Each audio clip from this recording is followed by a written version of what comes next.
আমাদের কুমিল্লা বুড়িচংয়ের মৌলানা জহির ভাই আমাদের সভাপতি,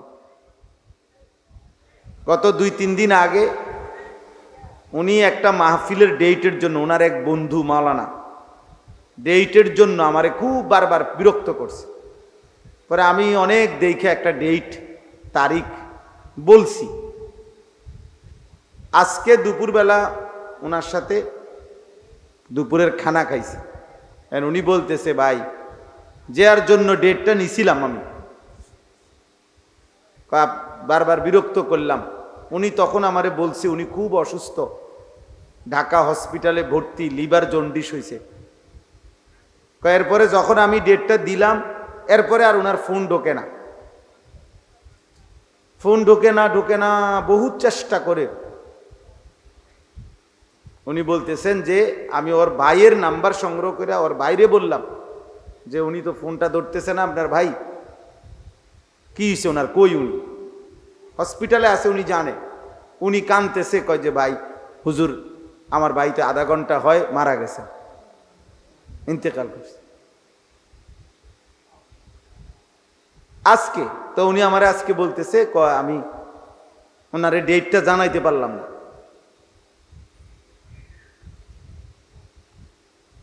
তাইলে দোস্ত, প্রতি মুহূর্তে আমরা আল্লাহ তাআলার দয়ার উপরে নির্ভরশীল।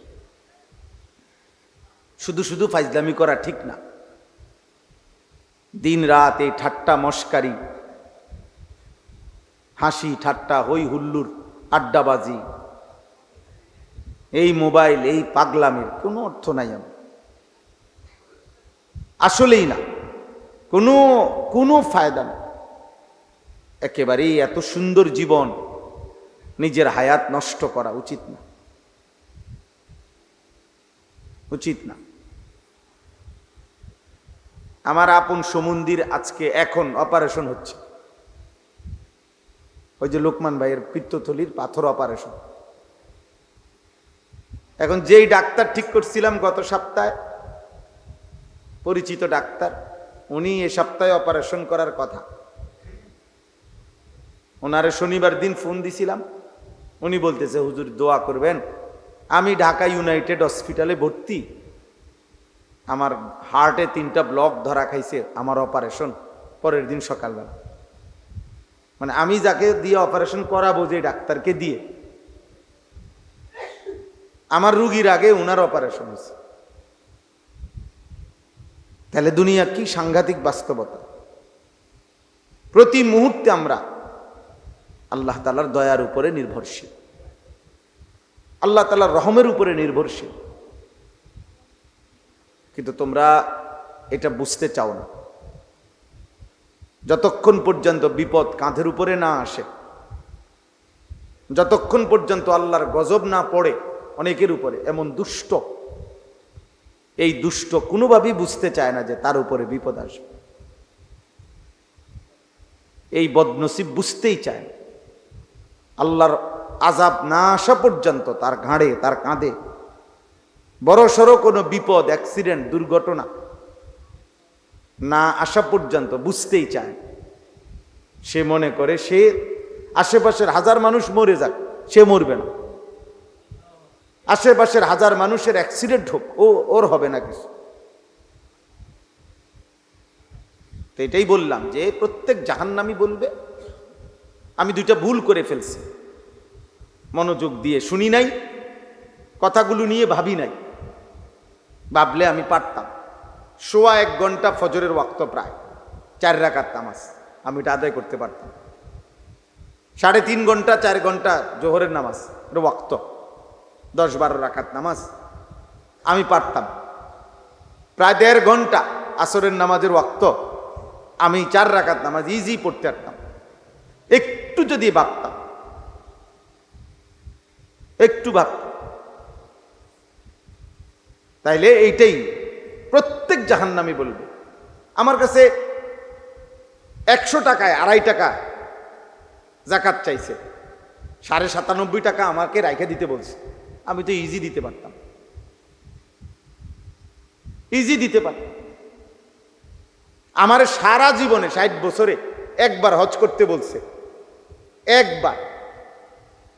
তাহলে একবার টাকাটা তো আমি মিলাইতে পারতাম, আমি তো আসলে ভুলে না করলাম, খামখেয়ালি করলাম। কোন মুসলমানের উপরে বছর জীবনে একবার হজ ফরজ, তাও যে নির্দিষ্ট সম্পত্তি হইলে।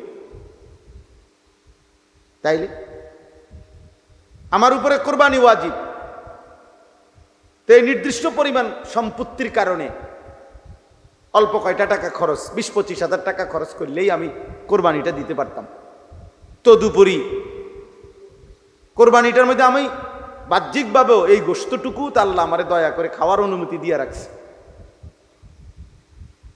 তাইলে এই সামান্যতম বিবেক, তুমি একজন সুস্থ ছেলে, পূর্ণ শরীর সুস্থ, তাহলে কি কারণ থাকতে পারে তুমি যে নামাজ পড়লা না?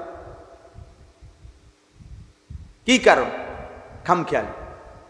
এই জন্য প্রত্যেক পাপী আফসুস করবে, যাহা আমি আসলে বোকামি করলাম। ইজি, আমি সহজেই আল্লাহর হুকুমটা মানতে পারতাম, আমার জন্য বিষয়টা সহজ ছিল, কিন্তু আমি বোকামি করলাম। ফাতারাফু বিদামবিহিম, আল্লাহ বলে সেদিন প্রত্যেক জাহান্নামী তার সমস্ত পাপের স্বীকৃতি দেবে, স্বীকার করবে, কিন্তু লাভ কি হবে? ফাসুহকাল লিআসহাবিস সাঈর, ফেরেশতা তখন বলবে, হে নাফরমান, হে জাহান্নামী, দূর হ।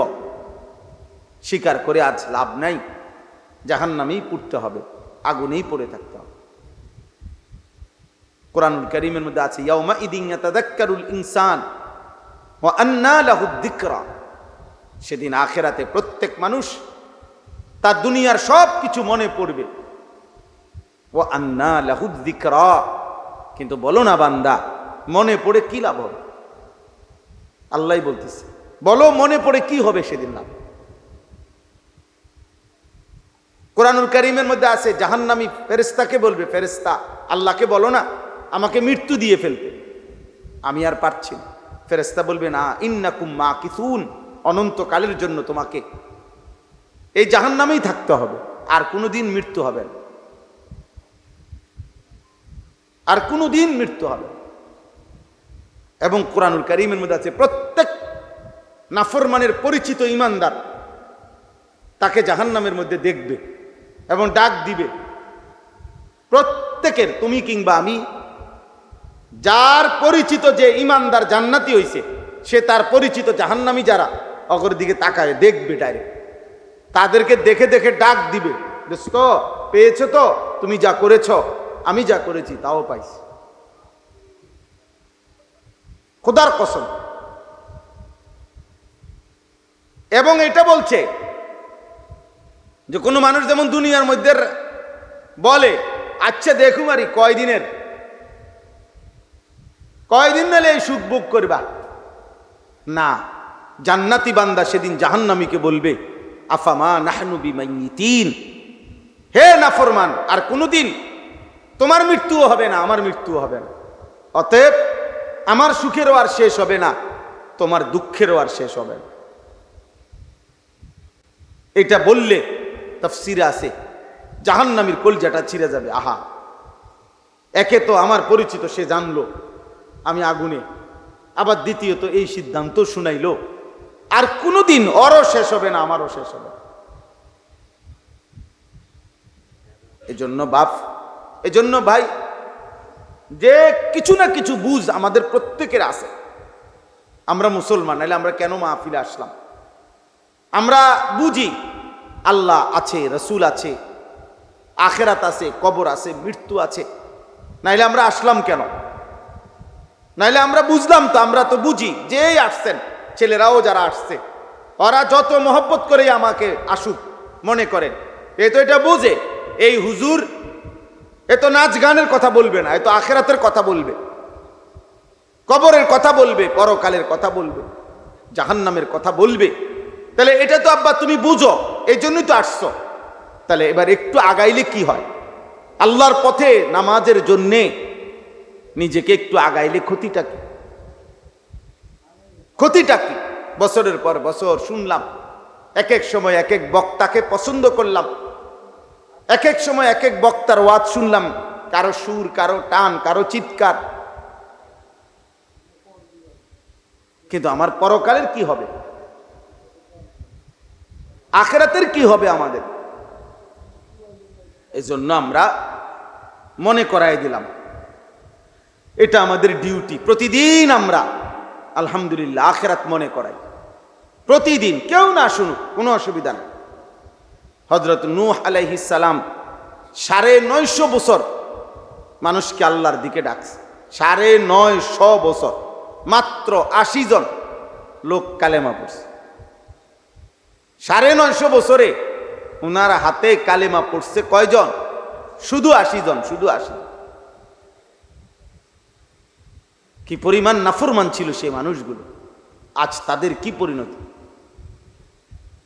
আজ তারা কোথায়? পৃথিবীর জালেমরা, পাপীরা কোথায়? ওয়ালাকাদ কাযযাবাল্লাযীনা মিন ক্বাবলিহিম, আল্লাহ বলে যুগে যুগে যারা আমি আল্লাহর কথাকে মিথ্যা মনে করেছে, ফাকাইফা কানা নাকির, আমার বিরুদ্ধাচরণ করার পরিণতি তাদের কি হয়েছে তুমি খবর নাও না। তুমি ইতিহাসের বইতে পড়ো। তোমরা একটা কলেজের ছেলে, স্কুলের ছেলে, মনে করো ভাই আমরা বলছি যে ফেরাউনকে আল্লাহ পানিতে ডুবাইছে, ধ্বংস করে দিছে, তোমার কাছে তার বিকল্প কোনো তথ্য আছে কিনা তুমি খুঁজো, যে না হুজুর আমি পাইছি, আমি গবেষণা করে পাইছি যে না ফেরাউন পানির ডুবে নাই। এর বিকল্প তথ্য আসেনি কারো কাছে? নমরুদের যেই পরিণতি আল্লাহর কোরআন বলছে, এর বিকল্প কোনো তথ্য পৃথিবীর কোনো বেঈমানের কাছেও তো নাই। কোন কাফেররাও তো, কোন ইউরোপ আমেরিকার বেঈমানও তো এই কথা খুঁজে পায় নাই। এর ব্যতিক্রম কিছু? তাহলে জালেমের পরিণতি যে আযাব হয়, নাফরমানের পরিণতি যে লজ্জা হয়, আযাব হয়, এর ব্যতিক্রম ফলাফল এই পৃথিবীতে একটা নমুনা নাই, একজন নমুনা নাই। যে দেখেন হুজুর এই বেটা 40 বছর এই পৃথিবীতে জুলুম করছে, অথচ আজকে 400 বছর পরেও মানুষ তাকে শ্রদ্ধার সাথে স্মরণ করে, এমন পৃথিবীর একটা ঘটনা কোথাও আছে? বলে না, বলো না ভাই, একজন বলুক। জেলে একটা চরিত্রহীনের নাম বলো, যে পৃথিবীর ওই চরিত্রহীন লম্পট আজকে 100 বছর পরে পৃথিবীবাসী তাকে সম্মান করছে। কে সে? কে সে? কে বলো ভাই? তাইলে মনে রাখতে হবে আখিরাত তো আছেই, গুনাহ আর নাফরমানির পশ্চাতে, পিছনে, আড়ালে আগামী দিনে দুনিয়াতেও তোমার জন্য বেইজ্জতি অপেক্ষা করছে।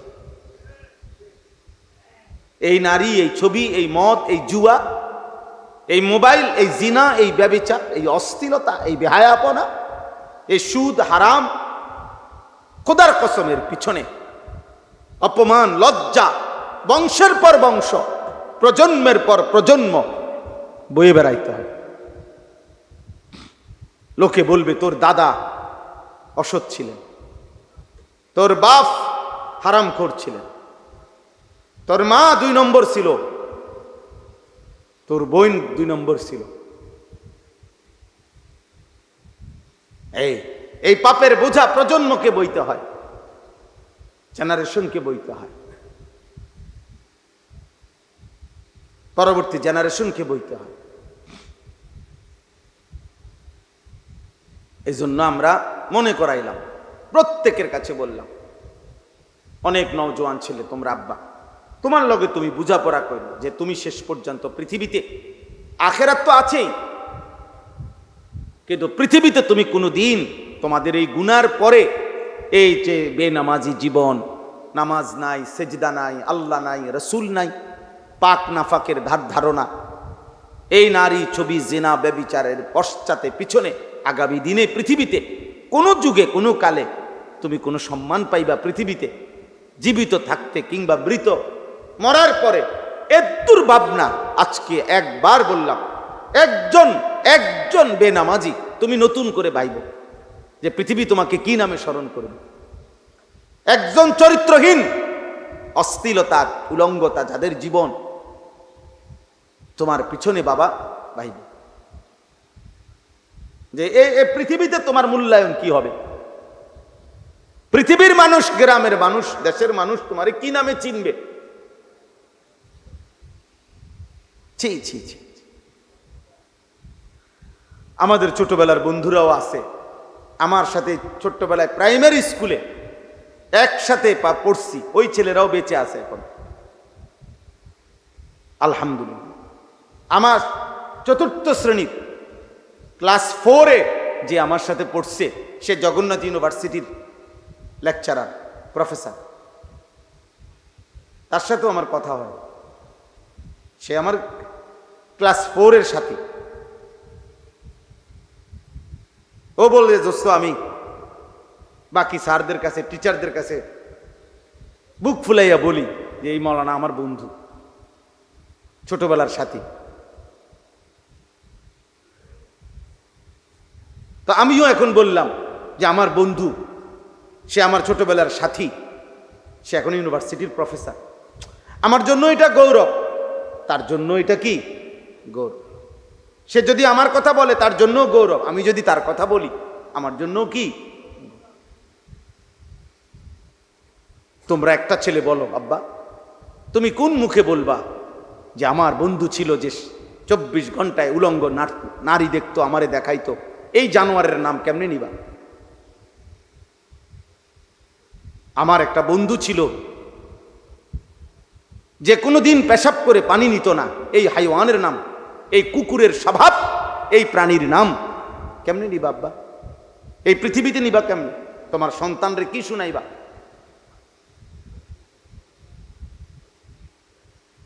তোমার প্রজন্মকে কি শুনাইবা তুমি?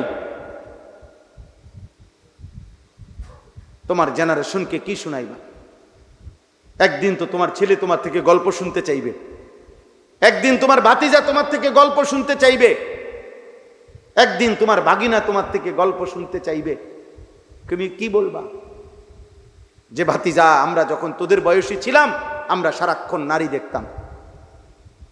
হ্যাঁ বলো, লজ্জা বলো আব্বা, হাসো না, বলো, তুমি বলো। তোমার বিবেকের মধ্যে যদি শয়তানে পেশাব না করে তো বলো। আপনজনকে কি শুনাইবা? আমরা যখন তোদের বয়সী ছিলাম আমরা এক ওয়াক্ত আল্লাহকে সেজদা দিতাম না। ছি ছি ছি ছি ছি বেটা, থুতু তোর কপালে বেটা, থু। বেনামাজি তোর কপালে থুতু বেটা, লানত তোর কপালে, অভিশাপ তোর কপালে, লানত বেটা, বেনামাজির কপালে লানত। আল্লাহ লানত দিছে বেনামাজি, অভিশাপ দিছে। আল্লাহ বলছে বেনামাজি এত অভিশপ্ত যে তাকে মূলত রাজিম, সে তারে উচিত পাথর মাইরা এলাকা ছাড়া করা। এত নিকৃষ্ট। এজন্য আমরা এই আশ্চর্য আয়াত হজ্জের সাথে মিলাইলাম। কত হাজার বছর আগে আল্লাহর ঘর কাবা নির্মাণ করছেন ইব্রাহিম আলাইহিস সালাম আল্লাহর হুকুমে, একমাত্র ছেলেকে নিয়ে, ইসমাইলকে নিয়ে। বাহ, বাপ ফুতে মিলে আল্লাহর ঘর নির্মাণ করছে। ঘর নির্মাণ করার পরে আল্লাহ বললেন, আমার এই ঘরে যেন মানুষ হজ করতে আসে, তুমি ঘোষণা দাও, ওয়াআদ্দিন ফিন্নাস বিল হজ্জ। হে ইব্রাহিম, তুমি মানুষের মাঝে হজ্জের ঘোষণা দাও। দেখো ভাই, এই অল্প সময়, আমি দেরি করব না। সেদিন ইব্রাহিম আলাইহিস সালাম আল্লাহকে বলছে, আল্লাহ কারে ঘোষণা দিও? এটা মরুভূমি, এনা আমার পুত ইসমাইল, তার ফ্যামিলির অল্প কয়জন মানুষ, এখানে অল্প কয়টা মানুষ আছে, নাহলে 20-50 জন, 100 জন। আর আপনি বলতেছেন ফিন্নাস, সমস্ত মানুষের মধ্যে আমি ঘোষণা দিতাম। আমি ঘোষণা দেব কোথায়? আর আমার এই ঘোষণা পৌঁছবে কিভাবে? সেদিন ইব্রাহিম আলাইহিস সালামকে আল্লাহ বলছে, না দি ওয়া আলাইয়াল বালাগ। ইব্রাহিম, আজ তুমি এই মরুভূমিতেই, এই একাকী বিরান ভূমিতে আমার ঘরের সামনে দাঁড়িয়ে ঘোষণা দিয়ে রাখো, আমি আল্লাহ কিয়ামত পর্যন্ত আমার এই ঘরে কারা কারা আসবে আমি তাদেরকে নিয়ে আসব, আমি পৌঁছাবো, আমি পৌঁছাবো। ইয়াতুকা রিজালান ওয়া আলা কুল্লি দামিরিন ইয়াতিনা মিন কুল্লি ফাজ্জিন আমিক। আল্লাহ তাআলা বলেন, তুমি ঘোষণা দিয়ে রাখো অচিরেই আমি আল্লাহ। ওই দেখেন, ও ছেলে, আব্বা তুমি মোবাইল নিয়ে, আব্বা উঠে যাও, বাবা কষ্ট পাইলে বাইরে গিয়া মোবাইল টেপো। হ্যাঁ যাও আব্বা, 2-4 জন চলে গেলে ভালো। সব মানুষ বসা তো জরুরি। অনেকের কষ্ট হয় বাবা, আমি এটা বুঝি। তোমরা অনেক ছেলে আছো যারা 1 মিনিট শয়তান তোমাদেরকে মোবাইল থেকে আলাদা থাকতে দেয় না। এই জন্য তুমি তোমার সঙ্গীকে নিয়েই থাকো, অসুবিধা নাই। আমরাও আলহামদুলিল্লাহ ভালোই আছি, আমরা ভালোই আছি। আল্লাহকে নিয়ে আমরা লসে নাই, আলহামদুলিল্লাহ। আল্লাহকে নিয়ে আমরা লসে নাই, আমরাও ভালোই আছি। কোরআনুল কারীমের মধ্যে স্পষ্ট কথা আছে, মনে রাখবা ভাই। যে কাউকে গুনার দিকে, যেই বন্ধু, যেই সঙ্গী, যে তার বন্ধুকে, সঙ্গীকে, কসম আল্লাহ, গুনার দিকে প্রতিনিয়ত আহ্বান করে, ডাকে, নেয়, কোরআনুল কারীমের বর্ণনা হলো ওইটাও পুরোপুরি শয়তান। শয়তান 2 ধরনের হয়, একটা হলো জিন শয়তান, আর একটা হলো মানুষ শয়তান। এটা কোরআন শরীফের বর্ণনা। শুধু চিল্লাইও না, আবার চিল্লাইয়া ফাজলামি করো না। নিজে নিজেই ঠিক বলে। কারে ঠিক বলতেছ? বেহুদা। তোমার কেউ জিজ্ঞাসা করছিনি ঠিক না বেঠি, তো হুদা চিল্লাও কেন? মনে করতেছে মজাক করতেছে, বুঝেন নাই? মানে নিজেরই নিজে বলতেছে এটা মূলত। হ্যাঁ, এ তো বুঝে যে আমাকেই বলতেছে, এই জন্য এর কাছেই মজা লাগতেছে। আহা, লজ্জা থাকা উচিত বেটা, হায়া থাকা উচিত। এত অল্প বয়সে লজ্জাহীন হয়ে গেলে জীবন চলবে না রে আব্বা। বেহায়া মানুষকে পৃথিবীতে 2 পয়সা কেউ কদর করে। হ্যাঁ, এটাই বাস্তব। তুমি বুঝো, তোমার জন্য তুমি শোনো। তাইলে বলতেছিলাম সেদিন ইব্রাহিম আলাইহিস সালামকে আল্লাহ তাআলা বললেন, আমি আনবো বন্ধু, আপনি আজান দেন, আপনি হজ্জের ঘোষণা দেন। কিয়ামত পর্যন্ত যত লোক, কেউ পায়ে হেঁটে ভিতরে কাছে, তারা আসবে, কেউ দূর দূরান্ত থেকে আমার ঘরে আসবে। এত দূর থেকে আসবে, আসতে আসতে মানুষ না, শুধু গাদা, ঘোড়া, খচ্চর বাহন যেটা দিয়ে চড়ে আসবে, ওইটা পর্যন্ত দুর্বল হয়ে যাবে। এত দূর থেকে আসবে। গাড়ির তেল শেষ হয়ে যাবে, বিমানের ফুয়েল শেষ হয়ে যাবে, এত দূর থেকে আসবে। অর্থাৎ পৃথিবীর শেষ প্রান্তে, মাটির শেষ প্রান্ত যদি কোনো মোমেন থাকে, আমি তার কলিজার মধ্যেও আমার ঘরের ভালোবাসা আমি দিয়ে দেব। আর সেটা আমি যাকে পছন্দ করব তাকে, আমি যাকে পছন্দ করব তাকে। আল্লাহ তাআলা বলছেন। আজকে দেখো ভাই, আল্লাহকে মানার বরকতে সেই ছোট্ট ইসমাইল, সেই বাবা ইব্রাহিম, আজ কত হাজার বছর পরে প্রতি বছর, প্রতিদিন আল্লাহর ঘরে প্রতিনিয়ত বছরে একবার হজ মানুষ যায়, আর সারা বছর উমরা আল্লাহর ঘরের উদ্দেশ্যে যায়। সারা বছর লক্ষ লক্ষ মানুষ প্রতিদিন আল্লাহর ঘরের চারদিকে ঘুরতেছে, মিনা আরাফায় যাইতেছে হাজিরা প্রতি বছর। আর প্রত্যেকবারই ইব্রাহিমের কথা মনে পড়ে, ইসমাইলের কথা মনে পড়ে। সাফা মারওয়া ধরতে গেলে হাজেরার কথা মনে পড়ে, সন্তানের কথা মনে পড়ে, মায়ের কথা মনে পড়ে, মায়ের কথা মনে পড়ে, বাবার কথা মনে পড়ে। এই জন্য আমি বললাম, আল্লাহ তাআলা বললেন হজ আমার এমন একটি ইবাদত, আমি আল্লাহ তাআলা ইব্রাহিমের মাধ্যমে সেদিন ঘোষণা দিলাম, আর কিয়ামত পর্যন্তের জন্য আমি আল্লাহই পছন্দ করে যাদেরকে আমি চাই, আমি তাদেরকে আমার ঘরে নিয়ে আসব, আমি তৌফিক দেব। ভাত মাছ আমি সবাইকে খাওয়াবো, পেশাব পায়খানা সবাই করবে, দুনিয়ার বাড়ি বিল্ডিং দালান আব্বা সবাই ভোগ করবে, কিন্তু আল্লাহর ভালোবাসা, আল্লাহর ঘরের ভালোবাসা, আল্লাহর ইবাদতের তৌফিক খোদার কসম আল্লাহ তাআলা শুধুই যাকে পছন্দ করে তাকেই দান করে। এই জন্য আমরা হতাশ হই না। প্রতিদিন আমরা চোখের সামনে দেখি প্রত্যেক ওয়াক্ত নামাজের সময় আমাদের লক্ষ লক্ষ সন্তান এক ওয়াক্ত নামাজ পড়ে না। চারিদিকে আমরা হতাশ হই না। আমরা জানি সেজদা দিবে সে মালিক পছন্দ করে রাখছে যাকে। ভাত আল্লাহ বলেন নিছে যে আল্লাহ খাবার আমি সবাইরে খাওয়াবো, খানা আমি কুত্তারেও খাওয়াই ওরেও খাওয়াবো, খানা আমি শুকররেও খাওয়াই আমি ওরেও খাওয়াবো, খাবার আমি ফেরাউনকেও দিছি, খাবার আমি নমরুদকেও দিছি, ওরে দিব না কেন? দুনিয়া ভোগ করতে দিছি আমি নমরুদকেও। এখনো যারা নাস্তিক আল্লাহ তাদেরকে দুনিয়া ভোগ করতে দিছে, প্রতিদিন ভোগ করছে, অথচ সে আল্লাহকে মানে না। আমি নিজে একবার 4টা ছেলেকে দেখছি, আমি কথা বলছি, ইউনিভার্সিটির ছাত্র, ওরা পরিষ্কার বলছে হুজুর আল্লাহ বলতে কিছু আছে, সৃষ্টিকর্তা, আমরা এটা মোটেই বিশ্বাস করি, অথচ সে পড়ছে, খাইতেছে, ঘুমাইতেছে, দুনিয়া ভোগ করছে রে আব্বা, কিন্তু আল্লাহকে স্বীকারও করেন। আল্লাহ বলতে কিছুই নাই তাদের ধারণা।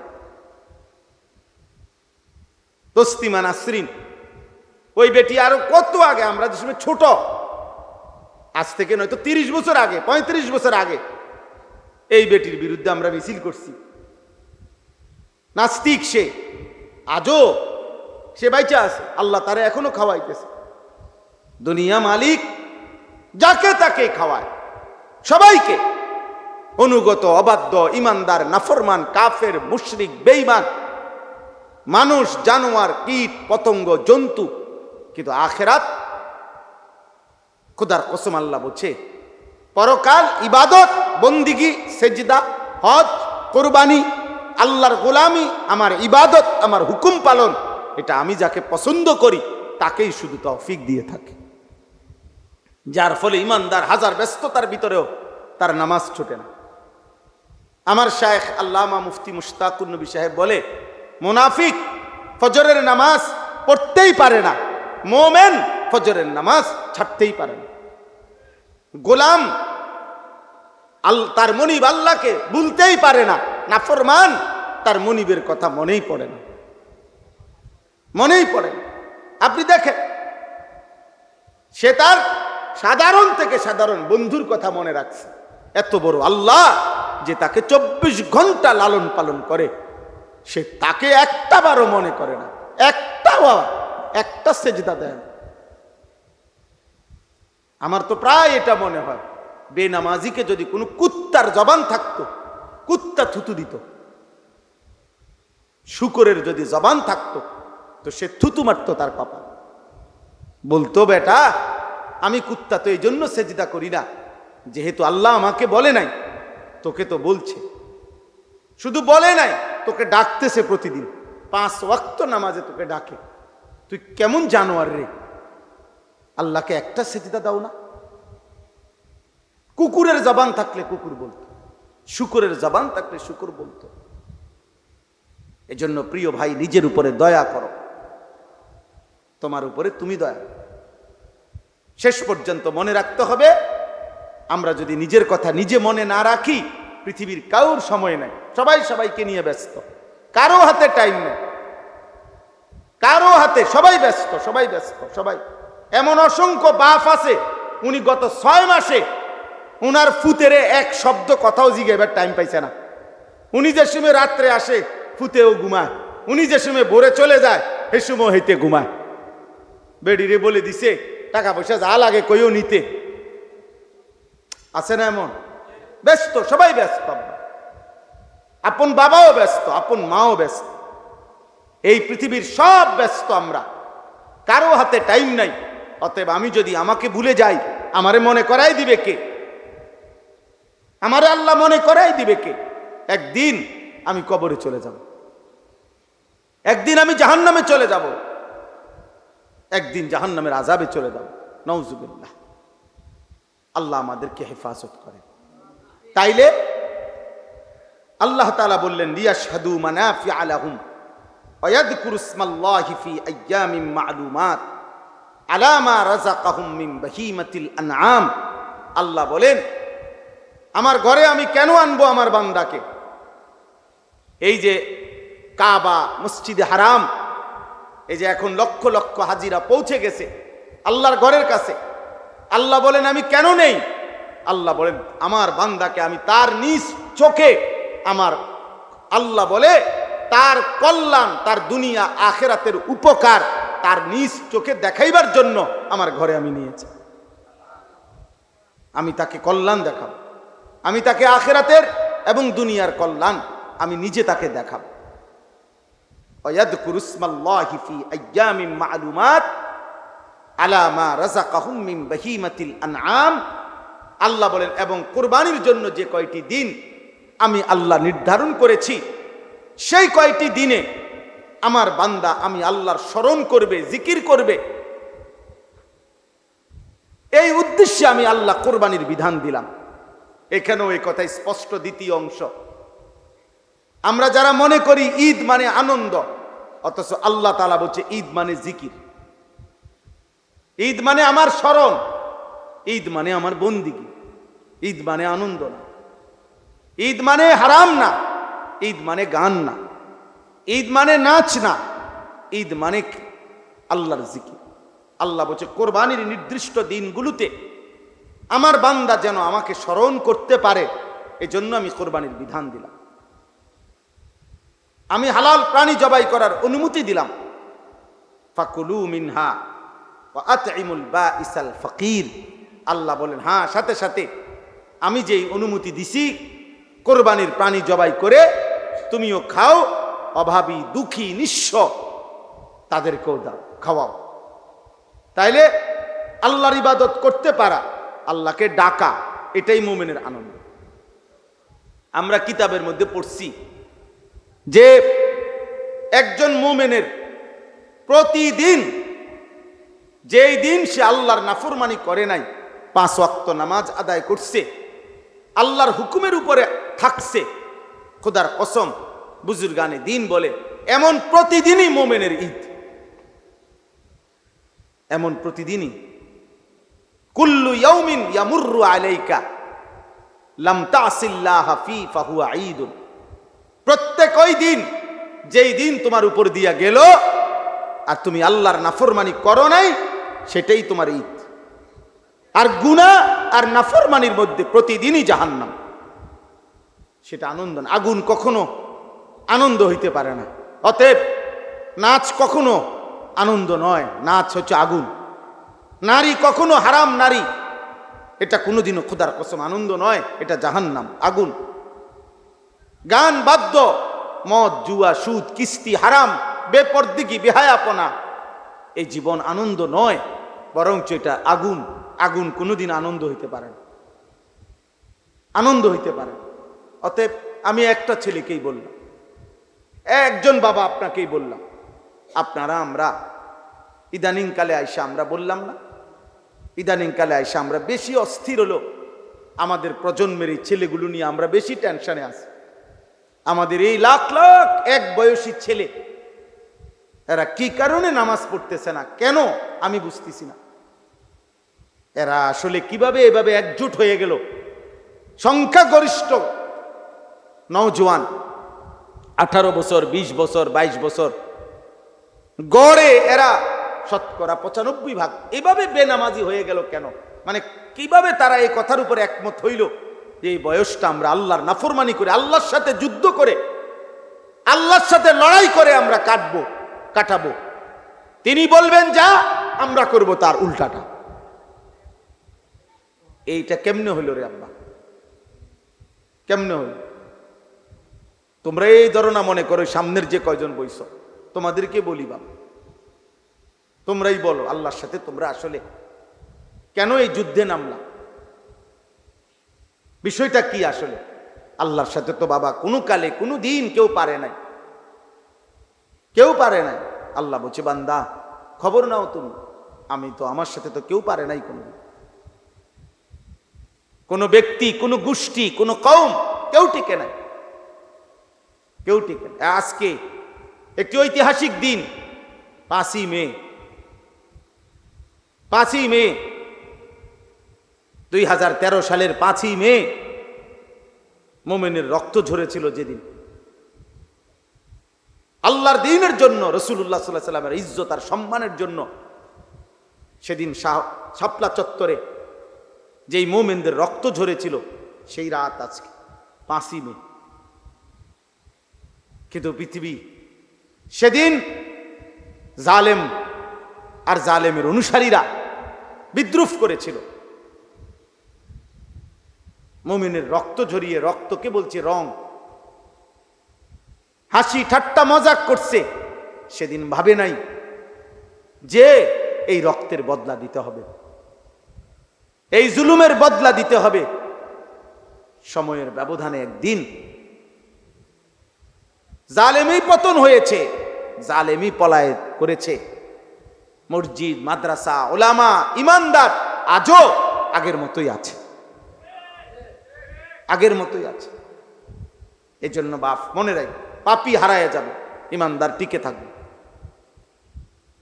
জালেম হেরে যাবে, মজলুম জিতে যাবে। মজলুম হিসাবে হলো মানুষের শ্রদ্ধা পাবে, জালেম কোনোদিন শ্রদ্ধা পাবে না, কোনোদিনও না। এই জন্য আমরা প্রত্যেকের কাছে অনুরোধ করি, আমাদের এই মাদ্রাসাটি আলহামদুলিল্লাহ আমাদের মহব্বতের একটা মাদ্রাসা। হযরত মাওলানা আব্দুস সুবহান সাহেব অনেক প্রবীণ বুজুর্গ আলেম, বাংলাদেশের মুরব্বী আলেমদের একজন, অনেক আল্লাহওয়ালা মুখলেস মানুষ ছিলেন। অসুস্থ আছেন হুজুর, তাইলে আমারে অনেক মহব্বত করে। আমি ওনার কাছে গেছি, আমার মাদ্রাসায় গেছেন, আমার বাসায় গেছেন। ওনার ছেলে সলিমুল্লাহ, ওরা আমরা অনেক আদর করি। আপনাদের কাছে আমার আবদার, সময়েরই শেষ একটা জিনিস মনে রাখেন আপনাদের কাছে, ছেলেরা ভাই তোমাদের কাছেও বলি, চারিদিকে মাদ্রাসা। আলহামদুলিল্লাহ মাদ্রাসার পরিমাণ বেড়ে গেছে, চারিদিকে এখন মাদ্রাসা আছে অনেক, আলহামদুলিল্লাহ। ছোট ছোট ছোট মাদ্রাসা, এটা মালিকের ইচ্ছা ছাড়া, আল্লাহ তাআলার কোনো কুদরতি হিকমত ছাড়া হচ্ছে না। আজ থেকে 30 বছর আগে, আজ থেকে 20 বছর আগে, আজ থেকে 10 বছর আগে যেই ধারায় যেই গতিতে মাদ্রাসা বাড়ছে, আর এখন 10 বছরে তার চাইতে 100 গুণ গতিতে বেড়ে গেছে। তাহলে এটা নিশ্চিত আল্লাহ তাআলার পক্ষ থেকে কোনো হিকমত ছাড়া এমনি এমনি তো হয়েছে মনে করেন। আগামী দিনে বাপ ইমানের পাহারাদারির জন্য, আপনি কেমন আপনার পরিবারের ইমান পাওয়ার জন্য, আখিরাত পাওয়ার জন্য এই মাদ্রাসাগুলো বিশ্বাস করেন প্রত্যেক এলাকার নিরাপত্তার জন্য জরুরি, জরুরি। আলহামদুলিল্লাহ আজকে এই চারিদিকে মাদ্রাসার বরকতে এত বেশি আলহামদুলিল্লাহ মানুষের কলিজায় এটা বুঝে আসছে। ষড়যন্ত্র যেমন অনেক, কিন্তু এর মাঝখান দিয়ে এখন সমাজের সর্বোচ্চ উচ্চ শিক্ষিত ধনাঢ্য এমন ব্যক্তি থেকে দিন মজুর প্রত্যেকেই আলহামদুলিল্লাহ এখন স্বপ্ন দেখে একজন ইমানদার বাবার মার, খোদার কসম বর্তমানে যেই কোনো ইমানদার বাবা মার, সংখ্যাগরিষ্ঠ বাবা মার প্রথম স্বপ্ন আমার সন্তান হাফেজে কোরআন হবে। হ্যাঁ, হাফেজে কোরআন হবে। তোমরা মনে রাখো, আমি বললাম হাত জোর করে, এই দৃশ্যপট বদলে যাবে। আমি বললাম আব্বা একটা ছেলে মনে রাখ, এ তোমাদের মতো যাদের চুল, চেহারা এবং নারী ছবি, মোবাইল আসক্তিতে তোমরা যারা মজা পাচ্ছ, এই কোরআন হাতে নিয়ে বন্ধু বললাম অচিরেই ইনশাআল্লাহ এই পৃথিবীতে, এই মাটিতে তোমরা ঘৃণিত হবা। তোমগরে কেউ রাস্তার ধারেও তোমগরে কেউ আনবে না। আমি বললাম ইনশাআল্লাহ, মনে রাখো ইনশাআল্লাহ। আল্লাহর প্রিয় বান্দারা, বয়স্ক মানুষ যারা দুনিয়াতে বয়স্ক, তারা অভিজ্ঞতার কারণে অনেক কিছু বুঝে। ঠিক আল্লাহর প্রিয় বান্দারাও পৃথিবীর পরিবর্তন বুঝে। সময়ের পরিবর্তন কি? বুঝে বুঝে, এটা মনে রাখবে এই অল্প সময়ের ব্যবধানে ইনশাআল্লাহ। নাহলে কারণটা কি? চারিদিকে এত মাদ্রাসা কেন হচ্ছে? আল্লাহর জমিনে একটা গাছের পাতা আল্লাহর ইচ্ছা ছাড়া পড়েনি, তো মাদ্রাসা কারো আল্লাহর ইচ্ছা ছাড়া হয়ে গেছে? তোমরা ভাই একজন বিবেকবান ঢাকা শহরে তোমরা ঘুরো, হাঁটো, দেখবা প্রতিটা বিল্ডিং এ তাকাইলে দেখবা মাদ্রাসার মাদ্রাসা। আলহামদুলিল্লাহ। বিষয়টা কি? বিষয়টা কি? আল্লাহর ফয়সালা এটা। ও চিরে ইনশাআল্লাহ আমাদের এই উপমহাদেশে যুগ যুগ ধরে ব্রিটিশের ওই বেঈমানরা আমাদের উপরে যখন 190 বৎসরের জুলুম করছে, শাসন করছে, তার আগ পর্যন্ত খোদার কসম এটাই ইতিহাস যে এই ভারতীয় উপমহাদেশে মুসলমানদের পড়ালেখা বলতেই ছিল ধর্মীয় শিক্ষা। শুধু এই ব্রিটিশ বেঈমানরা 1757 সনে নবাব সিরাজউদ্দৌলার পতনের মাধ্যমে যখন মুসলমানদের হাত থেকে শাসন ক্ষমতা নিয়ে নিছে, এরপরে ধীরে ধীরে ধীরে ধীরে তারা আমাদের এই দুইটা ভাগ করে দিছে। আমগরে এক দলকে, আমরা মুসলমান সবাই, তোমরাও মুসলমান আমরাও মুসলমান, কিন্তু বেঈমান আমাদেরকে একটা দেওয়াল দিয়া দিছে মাঝখানে।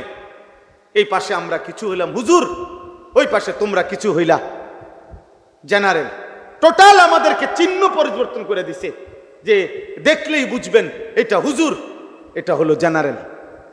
মুসলমান তো এরকম হওয়ার কথা ছিল না। হযরত আবু বকর সিদ্দিক আর নবীজির লাস্ট সাহাবী, আল্লাহর কসম চেহারায় সুরতে 5 ওয়াক্ত নামাজে আল্লাহর বন্দিগিতে তো বরাবর ছিলেন। সাহাবায়ে কেরামের মধ্যে সাহাবীরা, নবীর সাহাবীরা নামাজ পড়তেন কয় পার্সেন্ট? কথা বলে না। মনে করেন 1 লক্ষ সাহাবী যদি হয় নবীর, তো উনাদের মধ্য থেকে নামাজ পড়তেন কত হাজার? বোঝো না কথাটা? বলো না ভাই, তোমরা বিবেকে কি বলে? হালাল হারাম মানতেন কয়জন?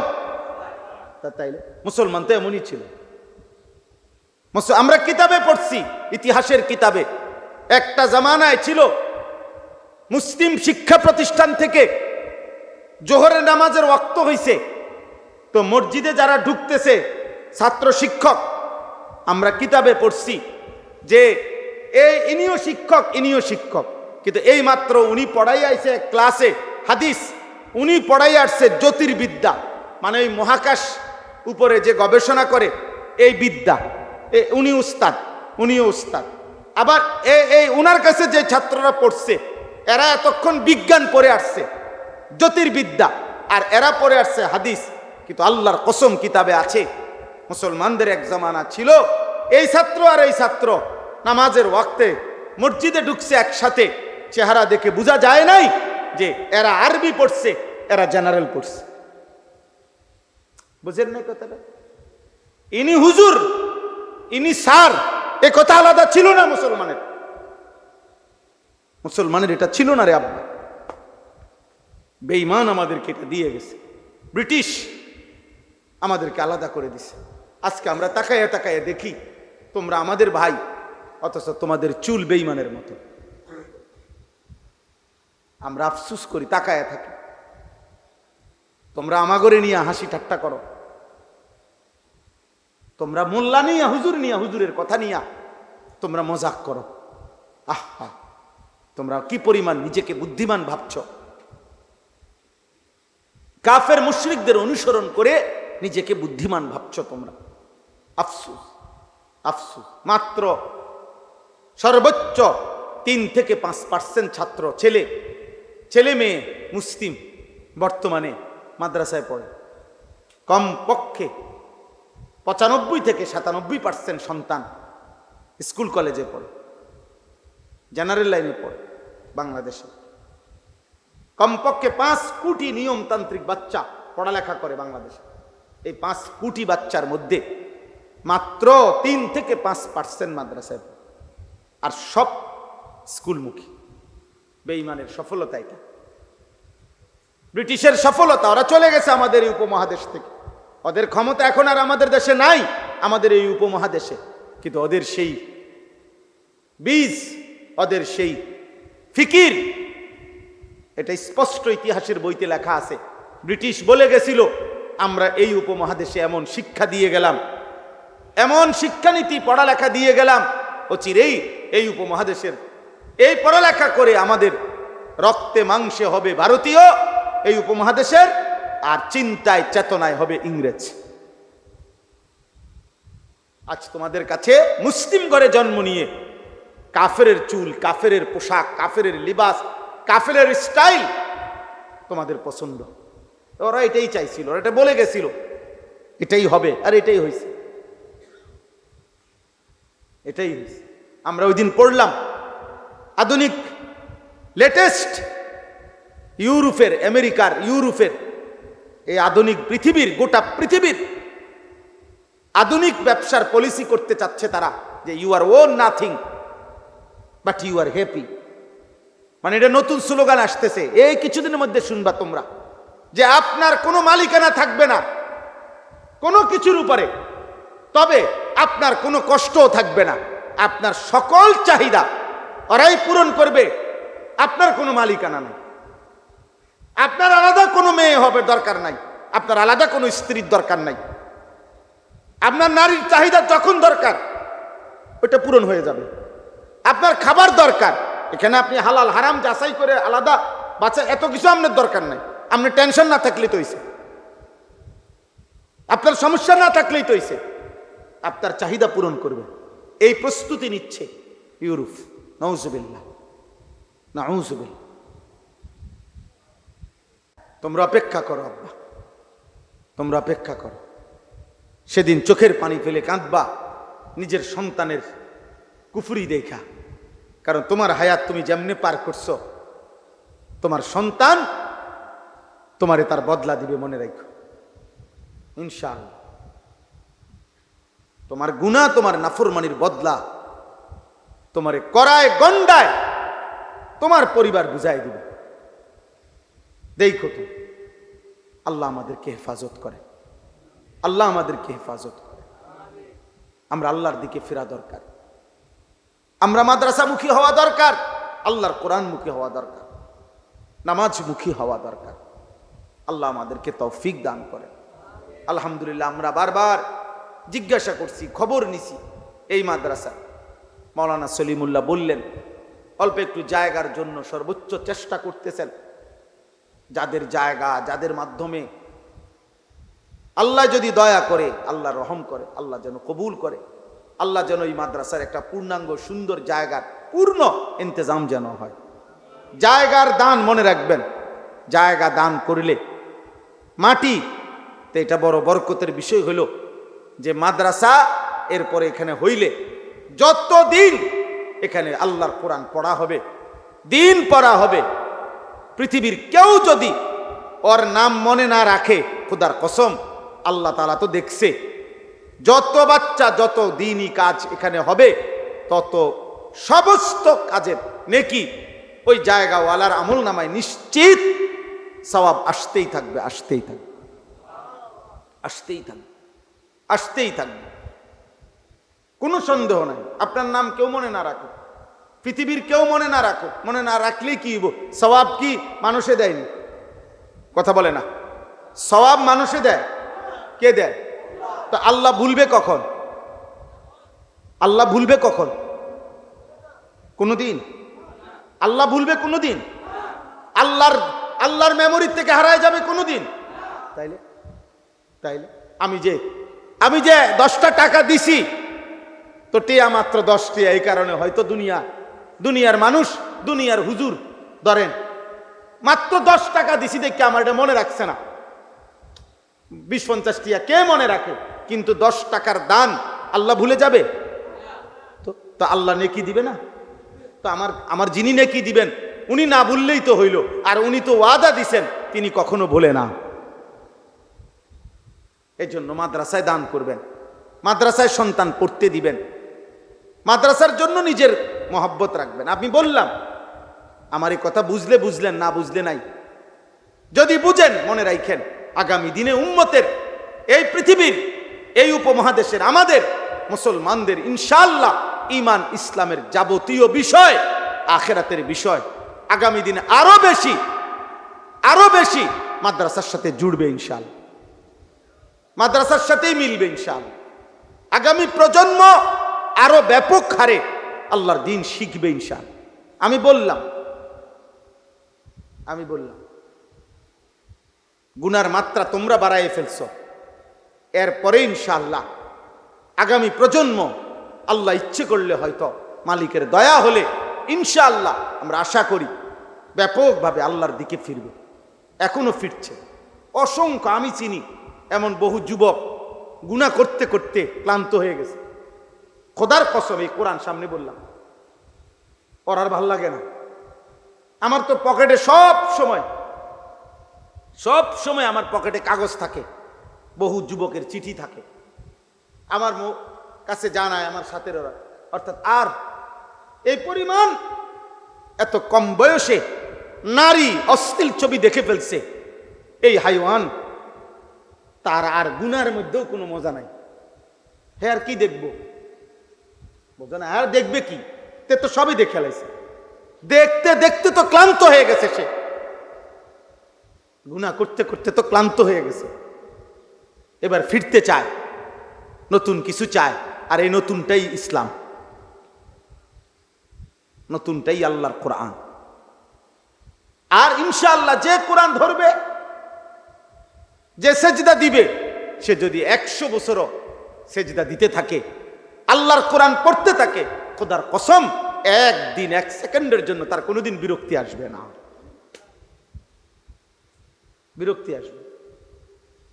আমি তো কথায় আজকে 22 বছর ওয়াজ করি, আল্লাহর দয়া আলহামদুলিল্লাহ 22 বছর এই কথা বলার তৌফিক আল। তাহলে এই 22 বছরে তো কোনোদিন এ কথা বিরক্তি আসে নাই যে আর কত ওয়াজ করতাম, আদৌ ভাল লাগে না, এমন কোনোদিনও মনে হয় নাই আলহামদুলিল্লাহ, কোনোদিনও মনে হয় না, কোনোদিনও মনে হয়। বললাম না পেরেশানি, আমার সমুদ্র অপারেশন চলতেছে, আমি হসপিটাল থেকেই আইছি, আবার এখন ওই সলিমুল্লাহরে এখানে পর্যন্ত দাঁড়াইয়া দেন না, কথা বলতেছিলাম যে আমি নাইমেই চলে যাবো হসপিটালে, ওখানে আমার সবাই ওখানে। তাইলে বিষয়টা হলো এই দুনিয়া পেরেশানি থাকবেই, সব গুছাই দিয়ে আসছি, বলছে আবার আসতেছি আমি, দুনিয়া ব্যস্ততা থাকবেই আব্বা, কিন্তু আল্লাহকে ভুলবো কেন? আল্লাহকে ভুলবে কেন ভাইয়া? আল্লাহকে ভুলবা কেন? আমরা আলহামদুলিল্লাহ তো দুনিয়া নামাজি মানুষ যারা, তারা কি সংসার করে না? দুনিয়ার সব প্রয়োজন পূরণ হয়, 5 ওয়াক্ত নামাজ, আমার এটা আখেরা। আমি যদি এটাকে সহজভাবে নেই, আমার এটা লাগবেই, আমাকে নামাজ পড়তেই হবে, সহজ না পড়লে কঠিন, মনে করলে কঠিন। আমি অনুরোধ করছি সমস্ত ছেলে বাবা, তোমরা প্রিয় ভাই কষ্ট করছো, গরমের মধ্যে বসে রইছো, আমিও জানি তোমাদের কষ্ট হয়েছে আব্বা, আমি অনুরোধ করি তোমরা আল্লাহর দিকে ফেরো, আখেরাত তো বরবাদ হবেই আব্বা, নয়তো দুনিয়াও তোমাদের ক্ষতিগ্রস্ত। তোমরা একদম একদম রিজেক্টেড, পরিত্যক্ত আবর্জনা, নষ্ট মাল হিসাবে তোমাদেরকে এই সমাজ ছুঁড়ে ফেলবে। আমি বললাম 1000 কোটি টাকার মালিক আমার হাতে ধরে ওই দিনও বলছে, হুজুর ওনার ছেলে বলছে, হুজুর একটা নেককার মেয়ে, ছেলেটার বিবাহের জন্য চাচ্ছি। 1000 কোটি টাকার মালিক ওনার মেয়ের জন্য বলছে, হুজুর একটা ছেলে চাই, ছেলেটা নেককার, অথচ উনি জেনারেল শিক্ষিত, কসম খোদা, উনি শতভাগ শার্ট প্যান্ট পরা, কোটি কোটি টাকার ব্যবসা, কোটি কোটি টাকার ব্যবসা, কোটি কোটি টাকার ব্যবসা।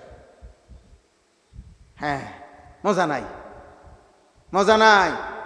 যে নারী মনে করছে বেপর্দা, নিজের শরীর নিজের যৌবন দেখাইতেছে, মনে করছে কত বেড়া, হেবড়ির লেগে পাগল হয়ে রয়েছে। না না, তোমাকে যা কদ্দুর দেখে এর দূরে, তোমার সে ঘরে নিবে না, সে তোমাকে ঘরে নিবে না। ঠিক তোমরাও মনে রাখো, তুমি না মনে করতেছো ওই মেয়ে অমুক মেয়ে, না না, পবিত্র কোনো বাবা, নেককার কোনো বাবা, চরিত্রহীন যুবক তোকে তার মেয়ের জন্য পছন্দ করবে না। পছন্দ করবে না আব্বা, আমি খোলামেলা বললাম। আমি ফিরাইতে চাই আমার ছেলেদেরকে, বুঝাইতে চাই, এজন্য এতটা পরিষ্কার বলি। নেবে না। আল্লাহ তাআলা আমাদেরকে বুঝার তৌফিক দান করেন। সবচেয়ে বেশি সব সময় চারিদিকে দেখেন, এগুলো এখন বললে অনেক সময়ের দরকার, চারিদিকে ষড়যন্ত্র, আলেম, মাদ্রাসা, মসজিদ, এদের বিরুদ্ধে। কারণ চতুর্দিকের দুশ্মনদের গা জ্বালা, ওরা বুঝতেছে এত বিরোধিতার পরেও মানুষ আল্লাহমুখী। তোমরা একটা ছেলে বাংলাদেশের 20টা ইউনিভার্সিটিতে জেনারেল লাইনের বিভিন্ন চাকরির কাজে আমি অনুরোধ করলাম, ওয়াদা দিলাম, চ্যালেঞ্জ করলাম, তোমরা এখন হাইটা দেখো, দেখো এবং বয়স্ক মানুষের লগে কথা বলে দেখো, গত 20 বছর আগের চাইতে এই 20 বছরে, এই 10 বছরে আলহামদুলিল্লাহ বাংলাদেশে জেনারেল শিক্ষিতদের মধ্যেও দাড়ি রাখার প্রবণতা আগের চাইতে 100 গুণ বেড়ে গেছে। 100 গুণ, আলহামদুলিল্লাহ। বিষয়টা কি? বিষয়টা কি? কারণটা কি?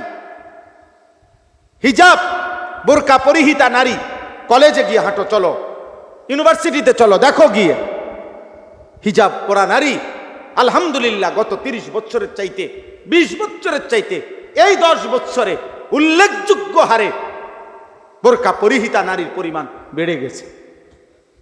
বেড়ে গেছে আব্বা। বুঝাই গেল পরিবর্তন ইসলামের দিকে। পরিবর্তন কিসের দিকে? হ্যাঁ, সময়ের মুসলমান আজকে অনেক দিন নির্যাতিত, অনেক দিন। রোহিঙ্গা মুসলমান, কাশ্মীরের মুসলমান, ফিলিস্তিনের মুসলমান, গাজার মুসলমান, সিরিয়ার মুসলমান। হ্যাঁ, আমরা তো প্রতিনিয়ত শুনি মুসলমানের রক্তে লাল, কিন্তু আল্লাহ তো আছে। আল্লাহ আছে না? আছে না আল্লাহ? তো আল্লাহ দেখে না ইসরায়েল কি করতেছে? আল্লাহ দেখে না আমেরিকা কি করছে?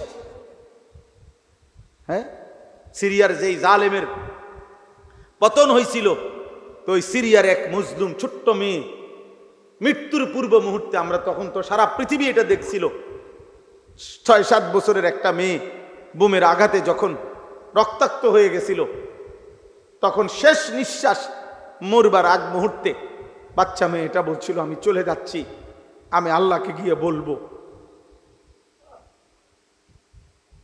আমি আল্লাহকে গিয়ে বলবো ওরা আমারে অন্যায়ভাবে মেরে ফেলছে। বলো তো ভাই, সেদিন আমার মালিক আল্লাহ তাআলার কাছে কেমন লাগছে? তাইলে প্রতিদিন কত গাজা, ফিলিস্তিনের কত মজলুম নারী কত আহাজারি করতেছে যে আল্লাহ সুখ কি আর কোনোদিন পাবো না? কত বাচ্চা কত আহাজারি করতেছে, আল্লাহ এক লোকমা খাবার পেট ভরে কি কোনোদিন খাবো না? তো আল্লাহ তাআলা তো দেখতেছেন বাবা। বিজয় আসবে মুসলমানের, ইনশাআল্লাহ মুসলমানের বিজয় আসবে, সেজদার বিজয় আসবে, কালিমার বিজয় আসবে। আলহামদুলিল্লাহ।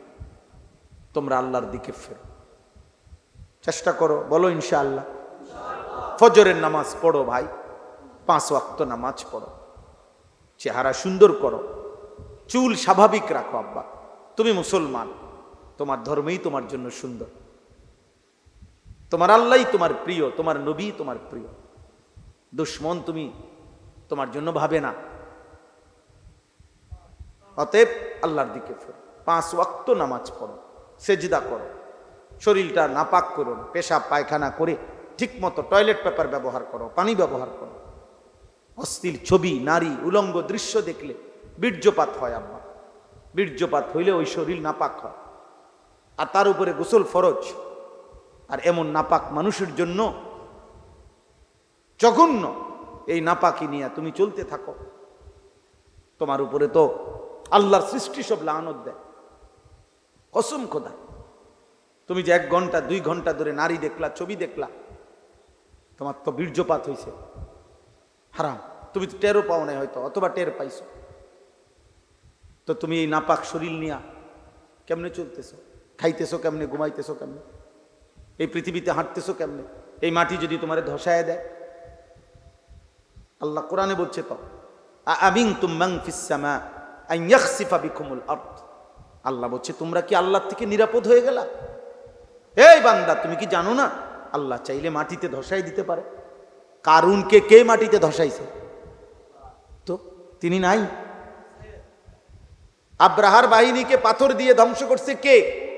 তো তিনি নাই? তো আল্লাহ আমাদেরকে তৌফিক দান করেন, আল্লাহ আমাদেরকে কবুল করে নেন। আমরা চেষ্টা করব ইনশাআল্লাহ। আশায় আছি, আশায় থাকি।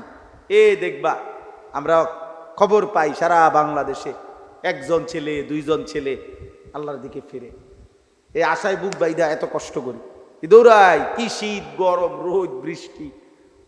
আমি এবছর ঈদের দিনও মাহফিল বয়ান করছি, একেবারে রোজার ঈদের দিন, যেদিন ঈদ হয়েছে ওই দিন রাত্রেও আমি মাহফিল করছি। এমনি আমার এটা অস্থিরতা, যেমনি সুযোগ হয় আল্লাহর কথা বলা। আল্লাহ আমাদেরকে তৌফিক দেন, এই মাদ্রাসা আল্লাহ কবুল করে নেন।